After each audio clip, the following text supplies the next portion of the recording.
Hello, doctor Shantaram എന്റെ clinic ഉണ്ടല്ലോ. Doctor പതിപോലെ ബുഷിന്റെ കാര്യം പറഞ്ഞോണ്ടിരിക്കുക. ആരാ? ഉടനെ വരുമോ? ഉടനെ പറഞ്ഞ സോറി, എന്റെ പേര് ഏരി അല്ല അലി. ബാപ്പാന്റെ പേര് പൂക്കുഞ്ഞു കോയ. ഓ മരിച്ചുപോയി. ഓക്കെ. കരണ്ട് ഭാർഗവനായിട്ട് എന്തെങ്കിലും പ്രശ്നമുണ്ടോ?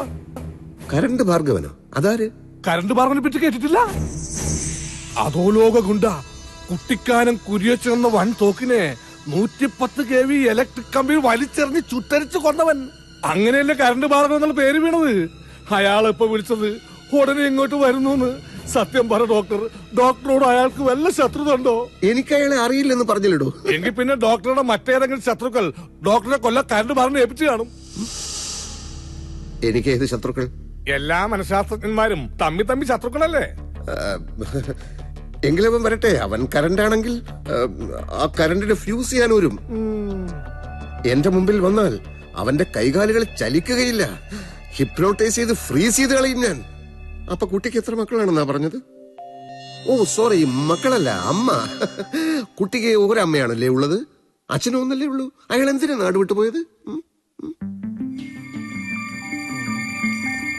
അലി എവിടെ പോകുന്നു?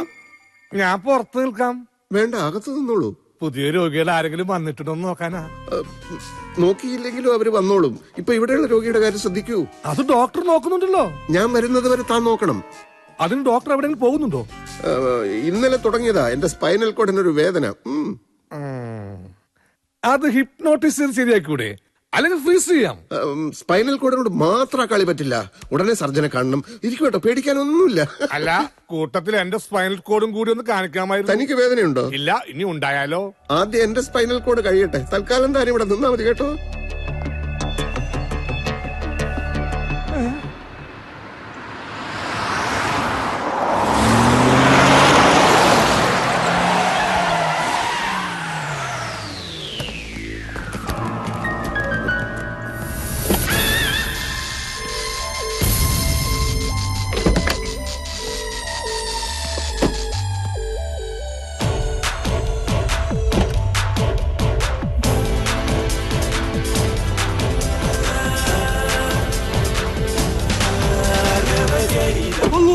അത് തന്നെ കരണ്ട്.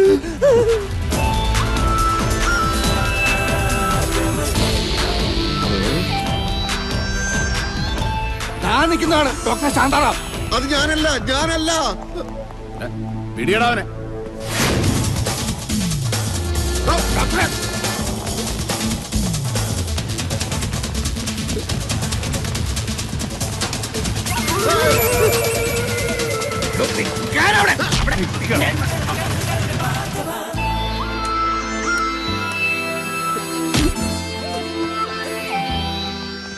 എന്നെ പേടിച്ചോടിയതാണല്ലേ?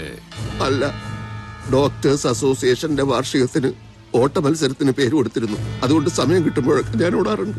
കള്ളം, പച്ചക്കള്ളം. സത്യം പറ, പേടിച്ചിട്ടല്ലേ ഓടിയത്? ഓടണം. ഭാർഗവനെ കാണുമ്പോ ഏത് കൊലക്കൊമ്പനും ഓടണം. ഓടുന്നവനെ ഓടിച്ചിട്ട് പിടിക്കലാണ് ഞങ്ങളുടെ രീതി. ഇരയെ വേട്ടയാടി കൊന്നു തിന്നുന്നതാണ് ഞങ്ങളുടെ ശൈലി. ഞാനൊരു തെറ്റും ചെയ്തില്ലല്ലോ. അതൊക്കെ അകത്ത് നിന്നിട്ട് പറയാം. കമാൻ അണ്ണാ, ഒരു സെക്കൻഡ്.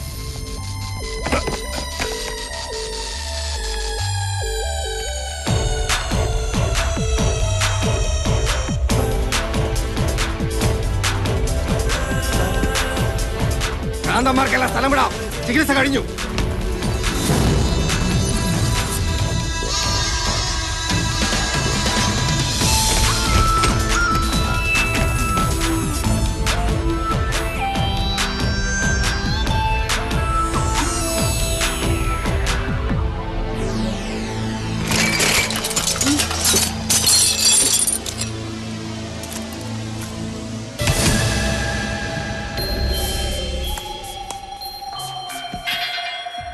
ഇരുന്നോളൂ.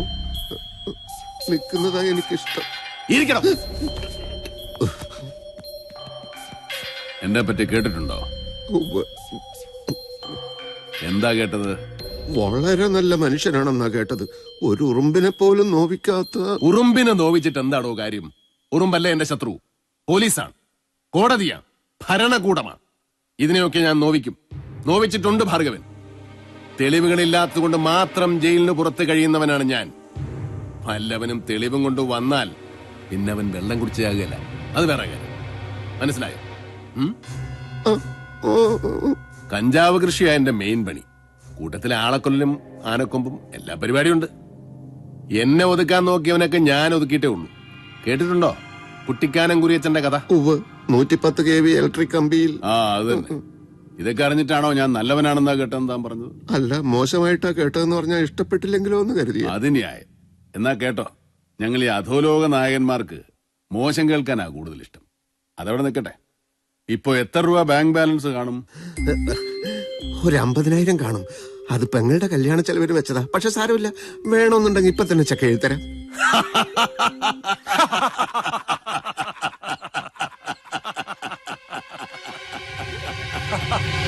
ലോകത്തെവിടെയൊക്കെയോ പോയി പഠിച്ചു. ഇക്കാലം അത്രയും പണിയെടുത്തു. എന്നിട്ട് മിച്ചം വെച്ചത് 50,000 ഉലുവ. ഞങ്ങൾക്കൊരു മാസം തോക്കിന് ഉണ്ട വാങ്ങിക്കാൻ വേണം 5 ലക്ഷം രൂപ.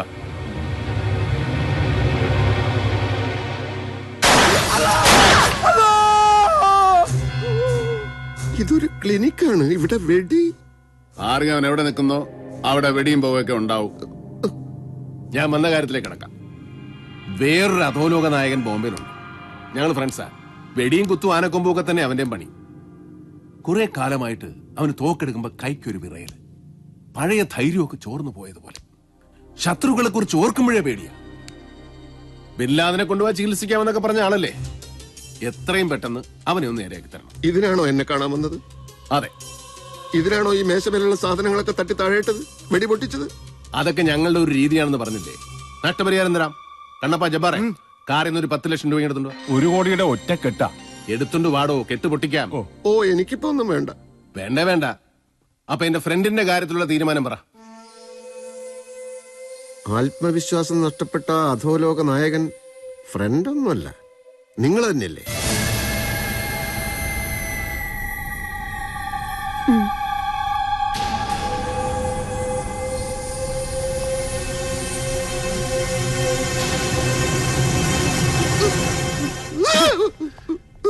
നിങ്ങൾ ഇയാളെ പറ്റി പറഞ്ഞപ്പോ ഞാൻ ഇത്രയും വിചാരിച്ചില്ല.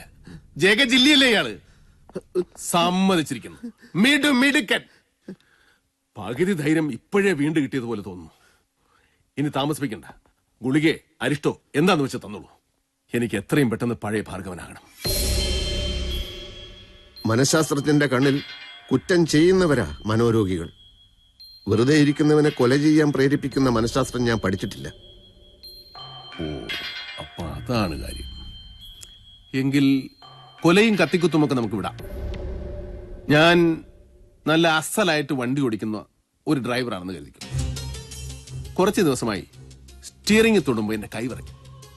എതിരെ വരുന്ന വാഹനങ്ങൾ എന്നെ ഇടിക്കുമോ, ഞാൻ ചത്തുപോകുമോ എന്നൊക്കെയാണ് എന്റെ പേടി. ഈ പേടി മാറ്റാൻ നിങ്ങൾ പഠിച്ച ഏതെങ്കിലും പുസ്തകത്തിൽ എന്തെങ്കിലും വിദ്യ ഉണ്ടോ? പറയണോ?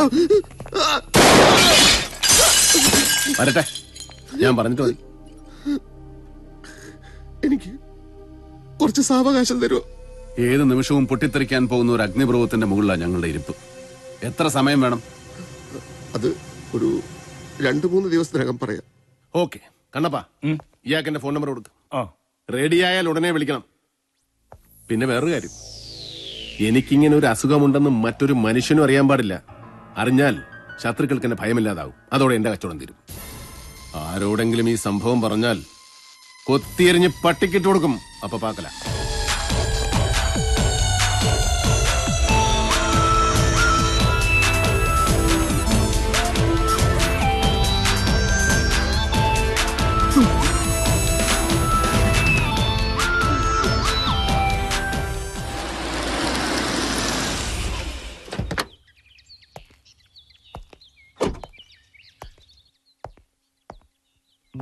ആ, വരൂ വിനോദ്. ബ്രേക്ക്ഫാസ്റ്റ് കഴിച്ചു കാണുമല്ലോ. ക്ഷണിക്കാൻ നിവർത്തിയില്ല. ഇത് അപ്പുറത്തെ വീട്ടിലെ പയ്യനെ കൊണ്ട് കടയിൽ നിന്ന് വാങ്ങിപ്പിച്ചതാ. ഞാൻ കഴിച്ചാണ് സാർ. ഇരിക്കും. ഒരു കുക്കിനെ വെച്ചാ ഇവിടെ തന്നെ വല്ലതും ഉണ്ടായി കഴിച്ചൂടെ സാർ? നല്ല കഥയായി. 2000-3000 ഒക്കെ അവന്മാര് ശമ്പളം ചോദിക്കുന്നത്. ലോസോപ്പേ ലീവ് എടുത്ത് വീട്ടിലിരിക്കുന്ന പോലീസുകാരന് അത്രയും തുകയ്ക്ക് എങ്ങനെ താങ്ങാൻ പറ്റും? വിനോദിനോട് സത്യം പറയാലോ, നാട്ടിലുണ്ടായിരുന്ന വീട് ഞാനങ്ങ് വിറ്റു. അതിൽ നിന്ന് കിട്ടുന്ന പലിശയിലാ ഇപ്പോഴത്തെ പോക്ക്. സാർ എന്തിനിങ്ങനെ ബുദ്ധിമുട്ടുന്നു? നെർക്കോട്ടിക് സെല്ലിൽ SP ആയിരുന്ന സാറ്. എത്ര വലിയ പോസ്റ്റ് ആയാലും ചെയ്യുന്ന ജോലി എൻജോയ് ചെയ്യാൻ നമുക്ക് പറ്റണം വിനോദ്. ഇല്ലെങ്കിൽ ജീവിതം നരകമാ. വിനോദിനോട് ഞാൻ പറഞ്ഞിട്ടില്ലേ എന്റെ അനുഭവങ്ങൾ. കറണ്ട് ഭാർഗവൻ, നായിഡു, ഇവരോടൊക്കെ ഞാൻ പൊരുതി നോക്കി. ഭാർഗവനെ ഒരിക്കൽ തെളിവുകളോടെ ഞാൻ പിടികൂടിയിട്ടുമുണ്ട്. അവൻ അവന്റെ പണത്തിന്റെ സ്വാധീനത്തിൽ പോറലേൽക്കാതെ തടിതപ്പി. ഡിപ്പാർട്ട്മെന്റ് എന്റെ കൂടെ നിന്നില്ല. ഇനിയും വയ്യ, വയസ്സുമായി. സാർ പോലീസ് ട്രെയിനിങ് കോളേജിൽ അധ്യാപകനായിരുന്നപ്പോ പറഞ്ഞത് ഞാൻ ഓർത്തു പോവാണ്. ഒടുക്കം വരെ പോരാട്ട വീര്യത്തിന്റെ കനൽ കെടാതെ സൂക്ഷിക്കുന്നവനാണ് ഒരു നല്ല പോലീസുകാരനെന്ന്. മറ്റുള്ളവരെ ഉപദേശിക്കാൻ അന്ന് തയ്യാറാക്കി വെച്ച വാക്കുകൾ ഓർത്ത് ഇപ്പൊ ഞാൻ ലജ്ജിക്കാണ്. അനുഭവ പാഠത്തെക്കാൾ വലുതായിട്ടൊരു പാഠവുമില്ല വിനോദ്. ആയിരിക്കാം, എങ്കിലൊരു ശിഷ്യന്റെ അപേക്ഷയാണ്. സാർ ദയവ് ചെയ്ത് ലീവ് ക്യാൻസൽ ചെയ്ത് ചാർജ് എടുക്കണം. സാറിന്റെ കീഴിൽ ജോലി ചെയ്യാനുള്ള ആഗ്രഹം കൊണ്ട് പറയാണ്. ഐ എം സോറി വിനോദ്, നടക്കില്ല. മറ്റൊരു വഴിയിലൂടെ യാത്ര തുടങ്ങിക്കഴിഞ്ഞു. 24 മണിക്കൂറും ജോലി ജോലി എന്ന് പറഞ്ഞ് നടന്നതിലാണ് മകളെയും കൂട്ടിക്കൊണ്ട് ഭാര്യ പിണങ്ങിപ്പോയത്. ഇപ്പോ ലീവിലാണെന്ന് അറിഞ്ഞിട്ടും അവർ തിരിച്ചു വരുന്നില്ല. ഞാനില്ലാതെ ജീവിക്കാൻ അവർ ശീലിച്ചു കഴിഞ്ഞു. ഈ ഏകാന്തത, ഒറ്റപ്പെടൽ ഞാനും ഇഷ്ടപ്പെട്ടു തുടങ്ങി. സാർ, ഞാൻ വന്നത് എന്റെ കല്യാണം ഏതാണ്ടൊരു തീരുമാനമായി കഴിഞ്ഞു. സാറിനെയാണ് ഞാൻ ആദ്യം ക്ഷണിക്കുന്നത്. റിംഗ് എക്സ്ചേഞ്ചിന്റെ അന്ന് സാർ ഉണ്ടാവണം. It's A very good news. ഞാൻ എന്തായാലും ഉണ്ടാകും Vinod. Congrats and advance blessings. Thank you very much sir. അപ്പൊ ഇറങ്ങട്ടെ. കാണാം.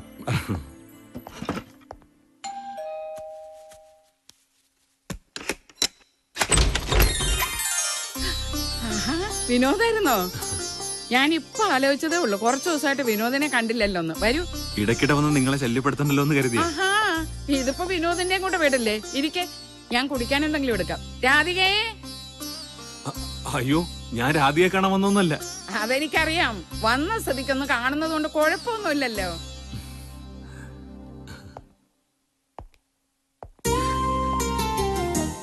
ആ, അറിഞ്ഞിട്ടാണോ അറിയാതെയാണോ എന്നറിയില്ല, ചേട്ടന്റെ ക്ലിനിക്കിൽ കയറിയപ്പോ മൂപ്പര് ചോദിക്കുകയാണ്, മനസ്സിന് വല്ല പിരിമുറുക്കമുണ്ടോന്ന്. ഉദാഹരണത്തിന് ഫോണിലൂടെ കിസ് ചോദിച്ചിട്ട് കിട്ടിയില്ലെങ്കിൽ പിരിമുറുക്കം ഉണ്ടാവാന്നൊക്കെ. നമ്മളന്ന് ഫോണിൽ സംസാരിച്ചുണ്ടെന്ന് ചേട്ടൻ കേട്ടു. ആഹാ, ഇവിടുത്തെ ഫോൺ വർക്ക് ചെയ്യുന്നുണ്ടല്ലോ. ഇടയ്ക്കൊരു ചേഞ്ചിന് നേരിട്ട് ഒന്ന് വരാമെന്ന് കരുതിയാവും. ഡോക്ടറെ കാണാനാ ഞാൻ വന്നേ. പുതിയ അസുഖം വല്ലതും? അതല്ല, വിനോദിനോടൊരു കാര്യം ചോദിക്കണമെന്ന് കുറച്ച് ദിവസമായി ഞാൻ വിചാരിക്കുന്നു. ബാംഗ്ലൂരിലുള്ള പെങ്ങടെ പഠിത്തം തീരാറായോ? ഫൈനൽ എക്സാം ഈ മാസമാ. എന്താ കാര്യം? അല്ല, പെൺകുട്ടികളാവുമ്പോ വല്ല ഏടാകൂടത്തിലും ചെന്ന് ചാടുന്നതിന് മുമ്പ് കെട്ടിച്ചു വിട്ടേക്കണം. ഏയ്, അനുത്തിരി ബുദ്ധിയൊക്കെ ഉള്ള കൂട്ടത്തില. അതുകൊണ്ട് കാര്യമില്ല. അവളെക്കാളും ബുദ്ധിയുള്ള വല്ലവന്മാരും പുറകെ നടന്നാലോ? അക്കൂട്ടത്തിൽ ചിലപ്പോ അവളുടെ ഇരട്ടി പ്രായമുള്ളവരും കണ്ടേക്കും. അതൊക്കെയാ പ്രശ്നങ്ങൾ. അതുകൊണ്ടാ ഞാൻ പറയുന്നത് ഉടനെ കെട്ടിച്ചു വിടുന്നതാ നല്ലത്. അത്ര ധൃതി ഉണ്ടെങ്കിൽ അമ്മ തന്നെ അങ്ങ് കെട്ടിക്കോ.